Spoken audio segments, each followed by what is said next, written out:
સુરતમાં કતારગામ બ્રિજની કામગીરી હજુ પણ બાકી છે। અધિકારી અને કોન્ટ્રાક્ટર સાથે મેયરે સ્થળની મુલાકાત લીધી। બ્રિજનું કામ ડિસેમ્બર સુધીમાં પૂર્ણ કરવા માટેનું અલ્ટિમેટમ આપવામાં આવ્યું છે। બ્રિજનું 3 વર્ષમાં 67% જ કામ થયું છે। હજુ પણ 33% કામ બાકી છે। ડિસેમ્બર સુધીમાં કામ પૂર્ણ કરવા જણાવાયું છે। કામ ન થયું તો કડક કાર્યવાહી કરવામાં આવશે। તો 3 વર્ષથી આ બ્રિજનું કામ ચાલી રહ્યું છે અને કેટલી મંથર ગતિએ ચાલી રહ્યું છે તે આપ જોઈ શકો છો। અને હવે જે કામ બાકી રહ્યું છે તે હજુ પણ 33% કામ બાકી રહ્યું છે, ત્યારે આ જ વર્ષે ડિસેમ્બર સુધીમાં બાકીનું જે 33% કામ છે તે પૂર્ણ કરવાનો આદેશ આપવામાં આવ્યો છે।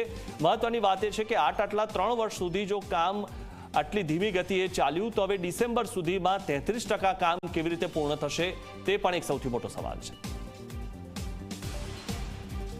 ટ્રાફિકનું ભારણ ખૂબ જ હોવાથી ઘણી ફરિયાદ આવતી હતી। કેટલા % કામ થયું એટલે રિપોર્ટ સાથે મેં મંગાવ્યું હતું। 67% જેટલું કામ થયું છે। તમામ પાઇલ્સનું કામ કમ્પ્લીટ થઈ ગયું છે।